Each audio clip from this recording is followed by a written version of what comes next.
Hello. This is చందన. ఈరోజు మనం ఒక టాపిక్ గురించి మాట్లాడుకోబోతున్నాం. అదేంటంటే, సహజంగా పిల్లలు టీనేజ్‌కొచ్చాక పేరెంట్స్ అందరూ వాళ్ళు మాతో డిస్కనెక్ట్ అయిపోయారు. చిన్నప్పటిలాగా ఉండట్లేదు. మాతో చిన్నప్పుడు అన్నీ షేర్ చేసుకున్నారు. ఇప్పుడసలు మాట్లాడట్లేదు. మమ్మల్ని అవాయిడ్ చేస్తున్నారు అని చాలామంది పేరెంట్స్ ఫీల్ అవుతుంటారనమాట. ఎస్పెషల్లీ పిల్లలు టీనేజ్ స్టార్ట్ అయిన తర్వాత. ఇది ఎందుకు జరుగుతుంది అంటే, సహజంగా పిల్లలు ఎదిగే క్రమంలో ఏంటంటే, వాళ్ళు అన్నీ అబ్జర్వ్ చేస్తూ ఉంటారు. ఎక్కడ ఏం జరుగుతుంది? ఏంటి?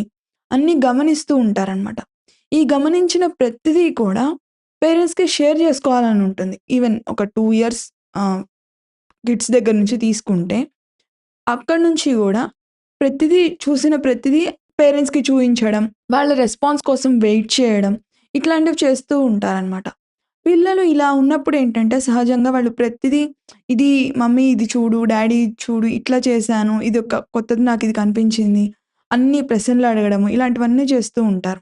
ఈ క్రమంలో ఏంటంటే, సహజంగా పేరెంట్స్ కూడా ఇనీషియల్ స్టేజెస్‌లో వాళ్ళకన్నీ ఎక్స్‌ప్లెయిన్ చేస్తారు. తర్వాత తర్వాత ఏంటి వీళ్ళు అన్నీ అడుగుతున్నారు. రిపీటెడ్‌గా అడుగుతున్నారు. కొంత ఏజ్ తర్వాత ఏమవుతుందంటే విసుక్కుంటారనమాట పేరెంట్స్.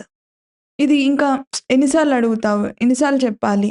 ఇలాంటివి వాళ్ళకున్న స్ట్రెస్‌తో బిహేవ్ చేస్తున్నప్పుడు ఏంటంటే మెల్లమెల్లగా వీళ్ళు నాకు రెస్పాన్స్ రావట్లేదు. నేను అడిగితే పేరెంట్స్ ఆన్సర్ చేయరు. సో, అడగటం దండగ అన్న ఫీలింగ్ వచ్చేస్తుందనమాట. ఇలా రావడం వల్ల ఏంటంటే వాళ్ళు ఫస్ట్ ఎప్పుడూ గూడా పిల్లలు ఏది సడెన్‌గా బిహేవియర్ ఏది రాదు.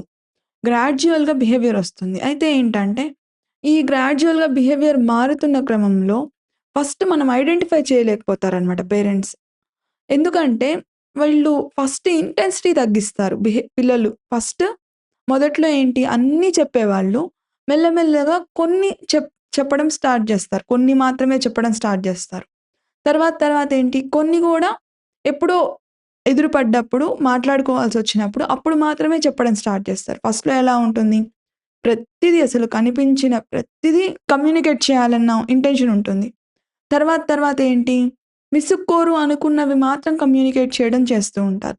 తర్వాత ఫ్రీ టైమ్ ఉన్నప్పుడు లేదా ఎదురు పడ్డప్పుడు మాట్లాడాల్సిన పరిస్థితొచ్చినప్పుడు మాట్లాడటం ఇలా చేస్తుంటారనమాట.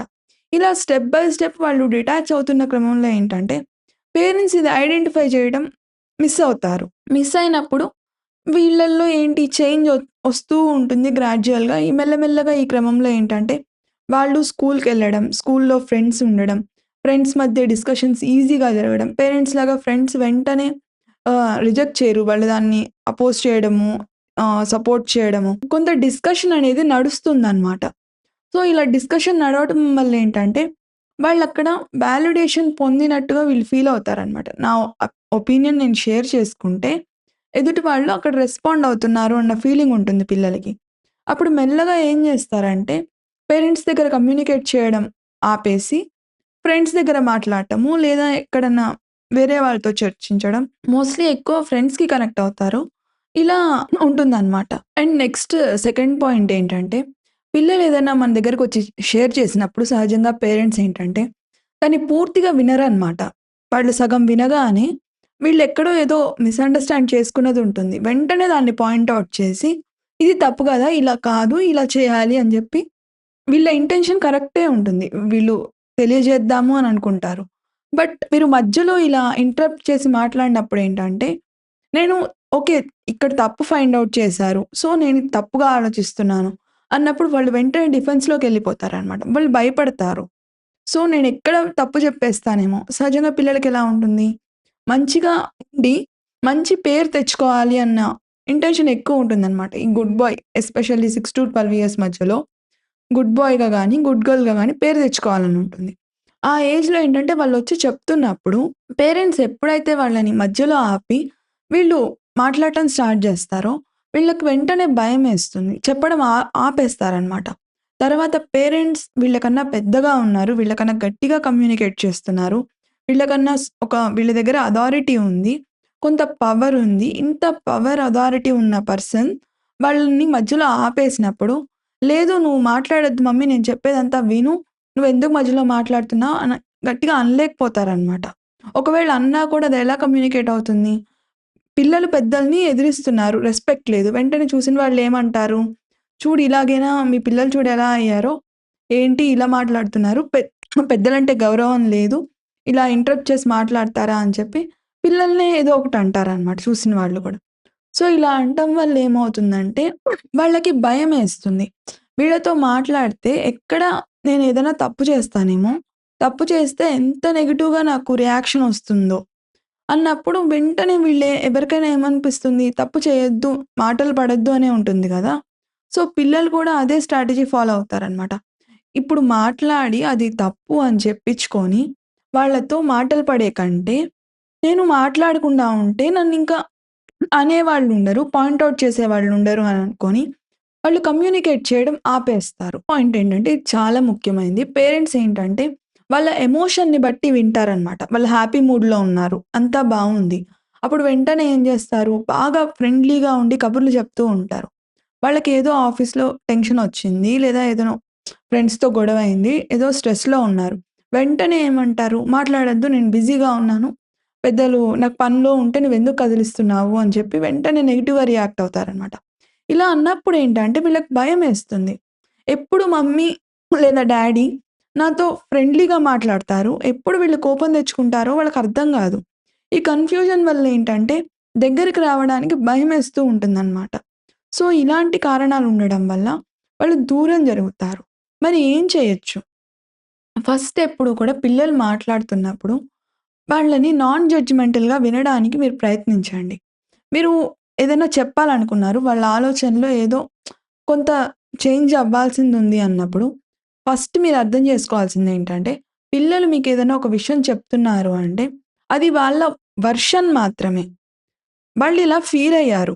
ఆ ఇష్యూ పట్ల గానీ, లేదా ఒక ఇన్సిడెంట్ పట్ల గానీ, ఆ క్షణంలో వాళ్ళకి అలా అనిపించింది. అనిపించింది మీకొచ్చి కమ్యూనికేట్ చేశారు.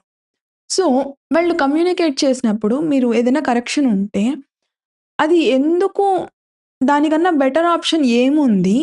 అది ఎందుకు కరెక్ట్ కాదు? అని లాజికల్‌గా మీరు ఎక్స్‌ప్లెయిన్ చేయగలిగినప్పుడేంటంటే, పిల్లలు ఈజీగా కన్విన్స్ అవుతారు కూడా. అలా కాకుండా "నీది తప్పుగా ఆలోచించావు" అని వెంటనే వాళ్ళని బ్లేమ్ చేయడం వల్లేంటంటే, వాళ్ళకి భయమేస్తుందనమాట. వన్స్ భయపడ్డారు అంటే కమ్యూనికేట్ చేయడం ఆపేస్తారు. మనం పిల్లలతో ఎప్పుడు కనెక్టెడ్‌గా ఉండాలి. పేరెంట్స్ ఎప్పుడు కూడా కనెక్టెడ్‌గా ఉంటే ఏంటంటే, మనం వాళ్ళకి ఒక విషయం కమ్యూనికేట్ చేయగలుగుతాము. అండ్ వాళ్ళ సమస్యలేంటి, వాళ్ళ పరిస్థితి ఏంటి అనేది మనకి ఎప్పటికప్పటికి తెలుస్తూ ఉంటుందనమాట. సో, మనం ఆ కనెక్షన్‌ని మిస్ అవ్వకుండా ఉండాలి అంటే, వాళ్ళ వాళ్ళు మన దగ్గరకొచ్చి మనతో ప్రతిదీ కమ్యూనికేట్ చేసే పొజిషన్ అనేది మనం ఎప్పుడు మెయింటైన్ చేసుకోగలగాలి. అలా చేయడం వల్ల ఏమవుతుందంటే, మనకి వాళ్ళతో బాండింగ్ పెరుగుతుంది. పిల్లలకి కూడా పేరెంట్స్ నేనేదన్నా చెప్తే వింటారు. నేను పేరెంట్స్ దగ్గర అన్నీ చెప్పుకోవచ్చు. నాకొక సొల్యూషన్ దొరుకుతుంది. నాన్ జడ్జ్‌మెంటల్‌గా నా పేరెంట్స్ నాతో ఉంటారు అన్నప్పుడు, వాళ్ళు చాలా కాన్ఫిడెంట్‌గా పెరుగుతారనమాట. ఒక కాన్ఫిడెంట్‌గా పెరిగిన కిడ్‌కి ఒక కాన్ఫిడెన్స్ లేకుండా భయంతో ఎస్పెషల్లీ పేరెంట్స్ దగ్గర భయంతో పెరిగిన వాళ్ళకి చాలా డిఫరెన్స్ ఉంటుంది. ఒక కాన్ఫిడెంట్‌గా ఉన్న కిడ్ ఏంటంటే ఏదైనా నెగెటివ్ ఫ్యూచర్‌లో వాళ్ళకొచ్చినప్పుడు వాళ్ళు వెంటనే కుచించుకుపోకుండా దాన్ని ఫేస్ చేసే యాటిట్యూడ్ ఎక్కువుంటుందనమాట. అదే పేరెంట్స్ దగ్గరే ఇట్లా నెగెటివ్ ఫీడ్‌బ్యాక్ పొందిన పిల్లలేంటంటే, వాళ్ళ ఒపీనియన్స్‌ని ఫ్యూచర్‌లో మాట్లాడటానికి, షేర్ చేయడానికి వాళ్ళకి మంచి ఐడియా ఉండుండొచ్చు. బట్ మాట్లాడటానంటే భయపడతారనమాట. ఎక్కడ రిజెక్షన్ తీసుకోవాల్సొస్తుందో అనే భయం ఎక్కువుంటుంది. ఈవెన్ వీళ్ళు ఇంటర్‌వ్యూస్‌కి వెళ్ళినప్పుడు ఇంటర్‌వ్యూస్‌లో వీళ్ళకి ఆన్సర్ తెలుసున్నా కూడా రెస్పాండ్ అవ్వడానికి భయపడుతుంటారు. లేదా ఏదన్నా గ్రూప్ డిస్కషన్స్ జరుగుతున్నప్పుడు వీళ్ళకి మంచి ఐడియా ఉంటుంది. అది చెప్పాలంటే భయమేస్తుందనమాట. సో, ఇనిషియేట్ తీసుకోవడానికి భయం పెరుగుతుంది. సో, ఇలాంటి నెగెటివ్ కాన్సిక్వెన్సెస్ ఒస్తాయి కాబట్టి, పేరెంట్స్ ఎప్పుడూ కూడా పిల్లలు మీ దగ్గరికొచ్చి ఏదైనా చెప్తున్నప్పుడు, దాన్ని ఓపికతో వినండి ఫస్ట్. అండ్ వాళ్ళు చెప్పేది వాళ్ళ ఒపీనియన్‌గా మీరు అర్థం చేసుకోండి. అంతే తప్ప వీళ్ళ యాటిట్యూడ్ ఉంది. వీళ్ళింత నెగెటివ్‌గా ఆలోచిస్తున్నారు. అలా మాట్లాడొద్దు. వాళ్ళు వాళ్ళకర్థమైన దాన్ని బట్టి వాళ్ళు ఫీలింగ్‌ని మీకొచ్చి ఎక్స్‌ప్రెస్ చేశారు. అంతే తప్ప అందులో ఏదైనా కరెక్ట్ ఉంటే మనం లాజికల్‌గా వాళ్ళకి ఎక్స్‌ప్లెయిన్ చేయడం ద్వారా వాళ్ళలో చేంజ్ తీసుకురాగలం తప్ప, వెంటనే వాళ్ళని పాయింట్ ఔట్ చేసి, "నువ్వు ఇలా నెగెటివ్‌గా ఆలోచిస్తున్నావు" అని అనడం వల్ల ఏంటంటే, నెగెటివ్‌గా పేరు తెచ్చుకోవడం ఎవరికీ ఇష్టం ఉండదు కాబట్టి, నెక్స్ట్ టైమ్ కమ్యూనికేట్ చేయడం ఆపేస్తారు. దానివల్ల పిల్లలు మనకి దూరం అవుతారనమాట. సో, ఇలాంటి మిస్టేక్స్ చేయకుండా పేరెంట్స్ ఎప్పుడూ కూడా పిల్లలు ఏదైనా చెప్తున్నప్పుడు ఓపికతో, శ్రద్ధతో మీ మూడ్‌ని పట్టి కాకుండా, అక్కడ వాళ్ళకున్న నీడ్‌ని బట్టి మీరు కొంత స్టేబుల్ అయ్యి వాళ్ళతో క్వాలిటీ టైమ్‌ని స్పెండ్ చేసినప్పుడేంటంటే, వాళ్ళు బెటర్‌గా ఎదిగే అవకాశం పెరుగుతుందనమాట. Thank you for watching.